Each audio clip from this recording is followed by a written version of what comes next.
Matt was taking his last drag on the butt when Cobby's head swung up, ears pricked forward. He turned to face the trail they had come in on. A horse whinnied, not close by yet. Matt reached inside the door and picked up his rifle, stepping back into the dim room. Cobby snorted and backed up near the cabin wall, nostrils flared and teeth bared in antagonistic greeting. They waited. 3 riders emerged from the stand of aspen around the cabin. A bony-shouldered old man led the procession, his eyes lost in wrinkles and withered face. A white handlebar mustache drooped over his thin lips, tainted yellow from tobacco. There was a girl riding behind him with copper hair shot through with gold and red sparks from the sunlight. Another man rode up beside the girl. He took off his hat and shook the water off it, then mopped his face with a handkerchief.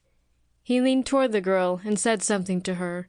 Her chin went up and she shook her head, stubborn refusal obvious on her face. He flushed pink and jerked his horse's reins hard, riding up next to the old man. He was blond, hair cut close in the Eastern way, thick and curling with pomade. Even from the cabin, Matt could see the vivid blue of his eyes. "Hollo, the house!" the old man called. "We smell the smoke. We're looking for someone." Matt stepped out onto the porch, his rifle held casually in both hands. "You're not looking for me, mister. I don't know you," he growled. He saw the men straighten in their saddles, suddenly wary. "Now wait a minute, son, don't get testy. My name's Gil Jones, foreman of the Rockin' Falls Ranch on the plain below these here mountains. We're looking for the boss man, Will Bethencourt." "He's my father. I'm Sarah Bethencourt. Please, have you seen any strangers or heard anything? He's been missing near a week." Sarah moved her horse ahead of her companions, ignoring Gil's upraised hands to warn her back. "Please, sir, have you seen anyone? How long have you been here?" "Hold on a minute, lady. How do I know you're really who you say you are? A pretty face don't mean you can't be up to no good." "Wait just a minute. Who the hell—" The blonde put his hand on the butt of his sidearm, and Matt's rifle shifted, aimed dead center. "Stop it, Kevin.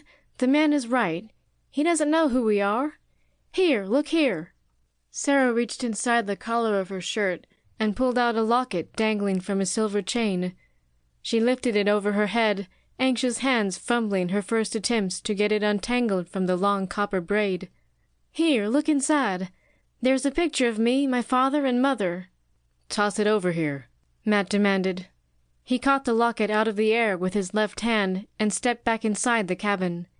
He recognized the man as the same one lying in the bunk behind him.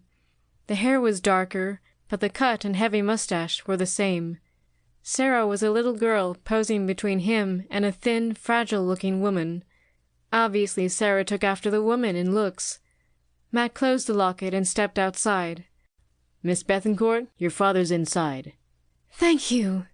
Sarah quickly shifted to dismount. Hold on. He's been hurt and still unconscious." She was already pushing past him while he was speaking. He heard her worried cry, and then she was calling Gil to come to her.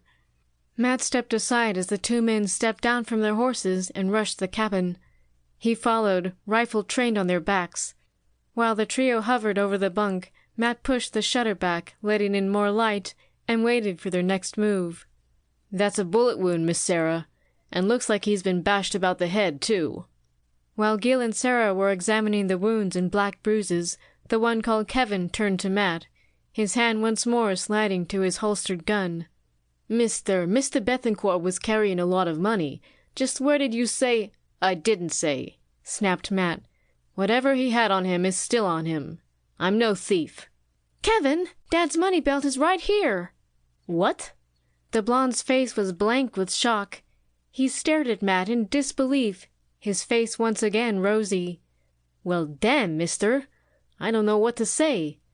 I'd like you to accept my apologies. It's been such a worrisome time. We've been just at the end of our rope." He took off his gloves and offered Matt his hand. His smile was disarming. Matt looked him in the eyes and saw nothing but a rather embarrassed younger man trying to impress a girl. He shook the proffered hand. Kevin sighed in relief and couldn't stop the sidelong glance in Sarah's direction. "No harm done.